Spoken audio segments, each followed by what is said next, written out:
Hey Rainicorns, it's Ellie, and today I'm going to be just doing my makeup, doing a get ready with me. I'm going to a REIA meeting, a Real Estate Investor Association meeting. This particular one that I'm going to, these people also have a mastermind on Thursdays. Today's, what is today's date? December 14th, 2020. And it's a Monday, and they have these monthly meetings that everyone's welcome to go to. I think everyone's welcome to go to all their meetings, but this one is the one that has been going on for the longest. And so I'm just doing my makeup and getting ready to go. I'm going there with my mom, and so what's been going on is my wholesale company has always been a family company. So when we first started, the first one, it was with a partner, and it's not that I have anything against that. It's just we didn't have a good enough relationship to do business together, and I've always done business with my family. I know, MJ, please get out. Get out. But yeah, I've always done business with my family, so it just made sense to go ahead and get my family involved with my wholesale business now that I don't have my other business partners anymore. And so this is a little known fact. MTW Properties is the name of my real estate company. MTW is it stands for Malik Tierra Williams Properties, and that did originate from me and my husband. But since we are getting divorced, it's okay because the company was going to go to our son MJ anyway, and he's Malik Jr. So everything still works out as far as like the name goes. And so I never really was worried about that. What I really liked was the MTW brand. I really like how everything looks. Like our logo is awesome. How MTW looks is freaking amazing. And so that really doesn't even matter when it comes to wholesaling. You can just use your name. Like when I was originally wholesaling, I just used my name. And even when we were in our business partnership, when they would send our checks out, we didn't even put our business name on the checks. We did DBA, which means doing business as. So it was still my name on the check. And so all of that stuff does not really matter when it comes to the actual business part of things. But I'm really big on branding. And branding and marketing, those are the two things that I learned a lot working with my dad, and I learned a lot about business structure with my mom. And so going to this business meeting with my mom, I already went to one meeting with her earlier this year, and she actually took me and my sister, who's now working with our company too. She took me and my sister to our first REIA meeting when I was like, I don't know, it was before my baby sister was born, I think. So I must have been like 8, and my little sister was 6. I think we were that young. And so being exposed to that type of thing at such an early age, it was just like, we didn't understand. No, not right now, I'm using the mirror. We didn't understand everything that was going on in the meeting, but we just knew, like, these are a lot of rich people. Like, this is a lot of rich people in one room. And, my mom and my dad, they do business. So it's like, it's not that we don't run into rich people a lot. It was just like the type of wealth that real estate investors have is very different. So when you run into some business people in different industries, they'll have like the Rolex, they'll have the alligator skin shoes, they'll have the chain necklaces, the gold and the jewelry and stuff. It is not to say that real estate investors don't have those. MJ, didn't I say no? I'm using the mirror right now. It's not that real estate investors don't have those. It's just they're a lot less flashy.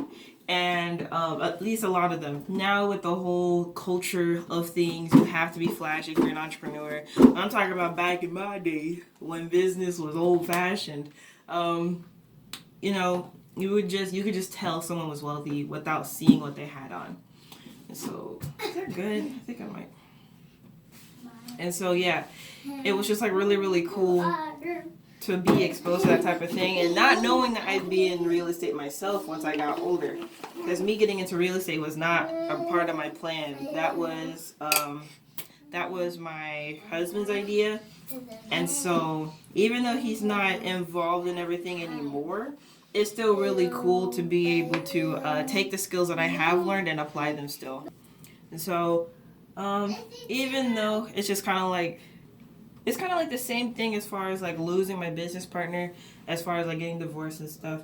It's not the same as last time, because last time we had absolutely no control over anything. So all the branding, all the information, all that was provided by someone else, and they apparently like went into debt trying to, or not necessarily went into debt.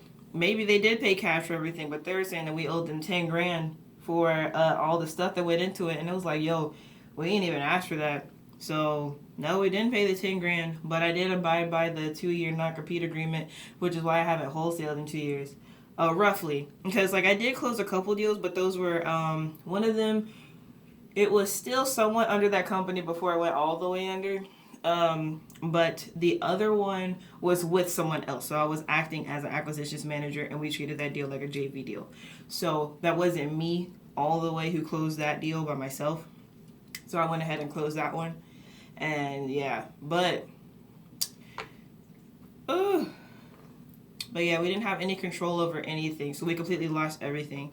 Now, it's a little different because it's just like, you know, I'm just dealing with marital issues. And so all that means is I'm taking over the brand and the business for myself. Which, I mean, you know, some people be like, ooh, that means more money for you. Like, yeah, I never thought about it that way. That's kind of why, like, I'm going ahead and bringing on my family. Because I could do everything by myself, but, like, the whole point of having business partners is to be able to leverage everyone's skills and abilities and free up time for yourself. If I'm doing everything, the money won't even matter to me because I'd be so upset all the time doing everything by myself. So with everyone working together, that makes me happy, and that's really all I care about. And so yeah, the end goal is for this business to, I mean, it's a family business, so all the money's going back to family anyway, besides just our paychecks. Like, we're going to be investing together, all that stuff. So that's all that's for. And so when it comes to going to meetings and stuff, I don't really, my mom, she's a business consultant, so she's actually been consulting me on a few things that's they're going to be happening soon. And so that's why I typically, like, I'll bring her to a meeting or ask her to go to a meeting with me. And she's always down for it. She loves networking and meeting people anyway. That's like her thing. And so when it comes to that type of stuff, I'll get her more exposed to the business to see exactly what I'm doing, because then that way she can educate herself on what's going on. And she'll be able to help me more, which in turn helps her, because I can compensate her for her business consultation services. And then, you know, meeting new people is always cool anyway. So it's a win-win for everybody. And so yeah, that's what I'm getting ready for at the moment. Okay, so I'm not gonna let this bake for too long. I am just like going to a meeting. Like, it's really funny. Like, my best makeup efforts are not even for when I go out. They're for when I make videos. And so, like, the last meeting I went to, I literally just had on some lip tint. I didn't even put on lip gloss or lip balm, which I'm putting on today. This is my lip balm. This is not lip gloss or lipstick. I had on lip tint and tinted eyebrows and some CC cream. I don't think I did a full makeup look or put in too much effort to what I had on my face. And so, yeah. Because going out really isn't that big of a deal to me, even if it is for networking meetings and stuff like that. Because the thing is, like, I let my work and my experience speak for me when it comes to that stuff. If I have to lure you into wanting to do business with me by how pretty I look, then I'm obviously not doing my job right. And so, hang in my business card, tell you what I'm about. You do business with me, cool. You don't do business with me, alright, that means I didn't do my job right. But I shouldn't have to be like, hey, you want to close on my house? Like, no thank you. But when it comes to videos, it's a little different. That's show business. That's literally show business. Yes, a first impression is a lasting impression, but also the impression shouldn't be on the physical appearance only. Like I said, it's not like I didn't put anything on my face, which is what I would do previously. It's just it's it's a little more conservative, and it. I like conservative looks anyway. That's why I'm a Mary Kay consultant over any other type of MLM or use other types of makeup. And like the cool thing about being a Mary Kay consultant is like even if you don't necessarily sell products, you get all your products at like a discount, like a 50% discount as long as you order enough of them to qualify for the discount. And so it's like I got my online sales going, I got my in-person sales going, and even if I don't make a sale that month, whatever I order, it was 50% off, so I could use it, and it's way cheaper than what I would pay retail at a store. Plus, Mary Kay products anyway are like very inexpensive compared to other brands. Yeah, honestly, if someone could give me some tips on raising toddlers, because with this whole divorce situation too, I've been having MJ full time, and it's just very, very draining. Plus COVID, all this stuff. Our plan was to put him in preschool, so I've continued to homeschool him as suggested by his doctors when I took him to the doctor over the summer. And I am honestly just, it's extremely tiring, with the whole online business thing, and then wholesaling is not so much online, even though you can do it virtually. A lot of that is in person as well, depending on how you do your thing. And so I'm really exhausted with all that. And if anyone has any tips on just coping with that type of thing, it's funny because like my mom does also a consultation for parents who have special needs children. My child, I mean, I guess he could be considered an ADHD, but like he's 3, so he could grow out of that. Like when he gets a little older, I have no idea, but it's just like he has a lot of energy. And I work with kids my entire life. Like I'm finna be 23 now. I've always worked with kids. Like my mom is like the head of, well, she's a teacher, but she's also the head of the different kids with the different churches in our jurisdiction.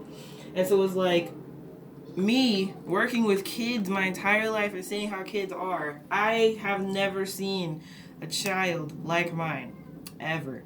And so I don't know if that's a bad thing. I don't know if that's a good thing. Of course, I love him regardless. That's just something I'm not used to, and I thought I was like a really fit parent. And so it's like, everything in life isn't what you expect it to be. And I'm cool with that. So if anyone has any tips, I'm open to learn, open to hear any suggestions about homeschooling and dealing with children with a lot of energy as well. And so yeah. But yeah, back to this real estate stuff. So we're going to this meeting. And it's wild because over the past weekend, one of my mentors, or my financial life coach, Coach Hinton, he had gone to this conference and they asked him to speak. So he was one of the official speakers of the thing. And, we're working together on a few different projects, and it's really cool how, like we'll have conversations on a regular basis about different things going on. What was I supposed to put on? I was supposed to put on my eyeliner first. That's why my eyelashes look like that. I'm like, why my eyelashes look so eyelashy? But so it was really cool. He got a recording of a bit of the event where he was speaking, and it was like, whoa, okay, people are really eating up what he's saying, and it's just like, it's dope because that, like, everything that he's doing at the talking about at the conference, that's just what he does. And it's not like, a lot of speakers will fluff up what they have going on. They will even speak of other people's experiences and not their own, which isn't an issue. If you do speak of other people's experiences, I'm not talking down on that. I'm just saying what he was doing at that conference, it was just like, it wasn't even a glimpse into what actually goes on. It was literally like tip of the iceberg type thing. And the way the crowd was just eating it up, I was like, wow. So I don't know if he tapped into a whole different realm of wealth building or what, because it was like the people in the crowd had no idea what he was saying.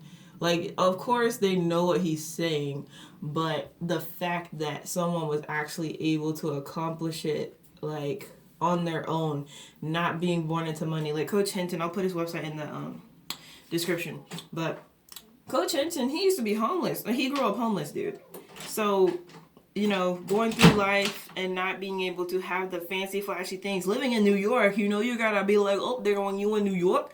You have to have a certain thing about you. You ain't got that type of swag when you are a kid and you're homeless.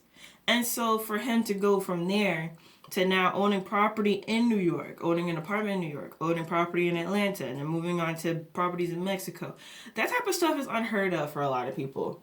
And so it's just like, I don't know, man. I'm extremely honored to be able to call that person my mentor for one, but also business partner. You know, we'll be releasing some more information, you know, as time goes by.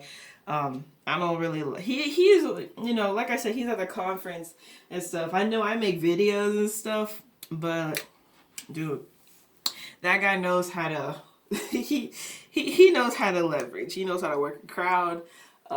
He knows how to really, you know, be out there, and is just amazing, because I see a lot of myself in that individual, because it's like we both love the same things. You know, he likes music, I like music. My best friend's a rapper. Y'all know J Buggy. Go stream all his music. Rap God 2 came out a little while ago, and he's got another thing coming out in January. So y'all know J Buggy. Go hit him up. Go subscribe to his YouTube channel. And so it's just like being able to work with people who have the same type of interest as you. And that's what I'm saying. I'm going to this business meeting with my mom, who's also my business consultant and business partner. And in my previous business partnership, I didn't know nothing about them people. I didn't know anything about those people. And I should have gotten to know them before I even decided to do business with them. And that was my fault. You know, being 19 years old, and we were really on a success high. We were on a success high. And it was hard to say no. I mean, it wasn't hard to say no. Saying no didn't even cross our minds, because everything was yes, yes, yes, go, go, go at that time. And so we didn't think about really the repercussions of getting into business with people we didn't know that well, because it seemed like they knew what they were doing. And it turns out the other business partner didn't even know what they were doing at all. I had no idea. Like, they were bringing in, like, you know, different mentors, like the Sean Terry videos. They were having us watch Sean Terry videos. I was like, why are we watching Sean Terry videos? Is everybody not on the same page right now? And then I realized the other partner didn't know how to wholesale. They had never closed a deal before. I was like, are you kidding me? So a lot of our time is being used for education. We're not using this time to close deals. That was appalling. And I never really talked about how upset that made me, because it was like, I don't know. I felt really disrespected, because it was like, I know we're new. I know we've only closed a few deals or whatever, but like, we didn't. I mean, I guess they didn't lie either. They did not lie and say that they were really experienced and all this stuff. We were misled. We were very misled because of how close the two individuals were. You just assume that one partner is on the same level as the other one, and they're bringing us in to pretty much do the ground level work. That's what we assumed and how it was presented to us.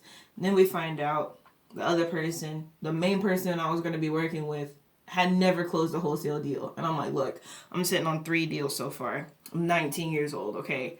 Not to brag, but get it together. You shouldn't even try to put a business together without even having the experience you need to make the business operate.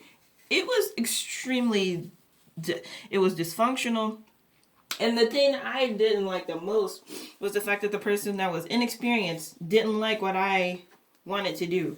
I had a whole system set up, which is what I do now. I had a whole system set up for the team that we were bringing on and everything. And they were like, no, I don't like this. And they gave me the reasons why, and the reasons why were petty anyway.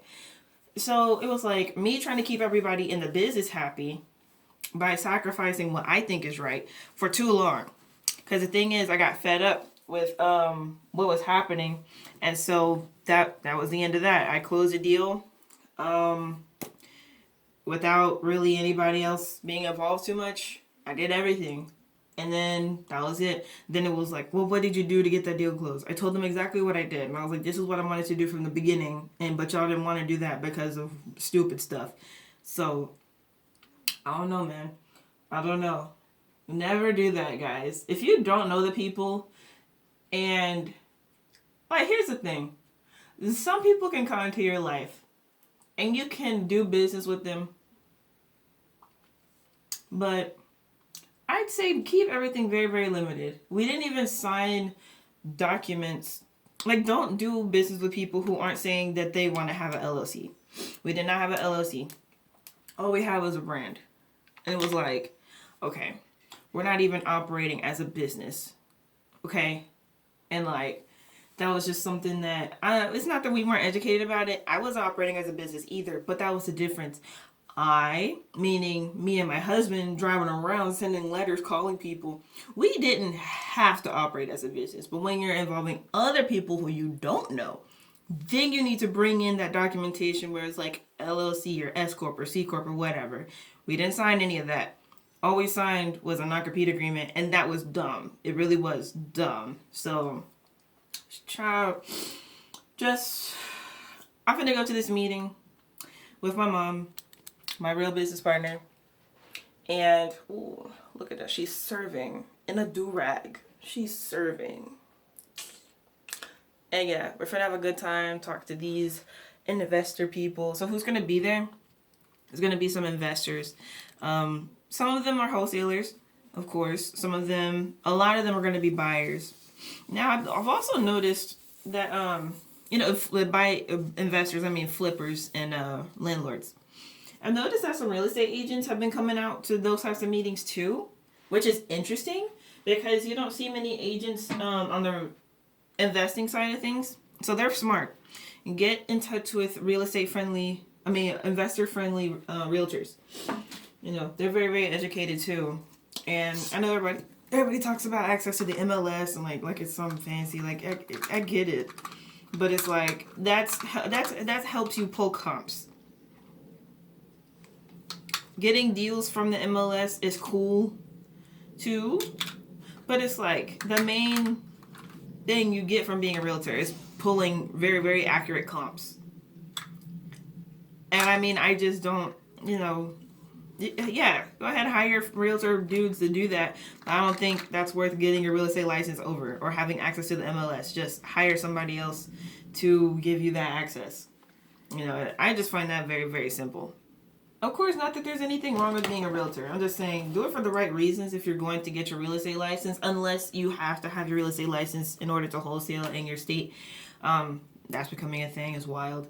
And so I think Jerry Norton just made a new video about that. It should be in the Bird Dog Real Estate Wholesaling is Illegal playlist. So if you go subscribe to the Bird Dog Real Estate channel, you'll see in the playlist where we have a whole bunch of videos talking about the legalities of wholesaling. We really want that information to get out so people can really see what's going on, like why we need to practice ethical business practices.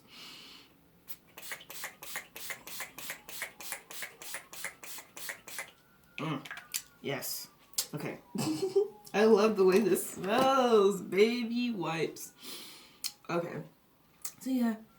Let me show y'all my hair. My mom had to braid it up. We're going to Florida at my uncle's timeshare for Christmas and my birthday. And so I got my hair braided up for when we go to the beach and stuff. Y'all, when I tell you, I didn't expect this to be my life. I sound so bougie. I'm going to Florida at my uncle's timeshare. I'm telling you, like, it's really, he's at the timeshare for a minute now. Like, it's not, don't even like look at me like that. Like, yes, I come from a family of entrepreneurs. My dad and my uncle are the only entrepreneurs on my dad's side of the family. Everybody on my mom's side is just very, very creative. She's probably the most business oriented. Like, everybody has their own little thing that they do, whether it's doing hair, artwork, like literal paintings and stuff like that. My sister does digital art, like all that type of thing. Very creative, like doing nails. very, very creative on my mom's side. But as far as like scaling and doing business, my mom knows how to do those types of things. Both my dad and my uncle are also like, they are, you could say self-employed type thing, but they also know how to scale. They know how to leverage their network and stuff like that. And so that's all it is, man. I'm not gonna lie either. I can't say I'm always gonna be the same. I can't say I'm always gonna be like this. Like I said, I am turning 23 next week, so I definitely can change and be like a different type of person, but that doesn't change who I am, like at my core. Yeah, you can say hey. Okay, say hey. Hey, Abby. Oh. Y'all see my lights up here? Yeah. Yes. Yes. I really was struggling to see which outfit I wanted to wear. I have like this purple outfit and I have this red outfit. The red one is more professional, so I'm gonna go ahead and go with that one, but this is the purple one. So it's like this purple tank top with a flannel, wearing a flannel over it, and this purple beanie. But instead I'm going to wear this red blouse. And I think y'all seen me wear that before, with this flannel, the burgundy black and white flannel.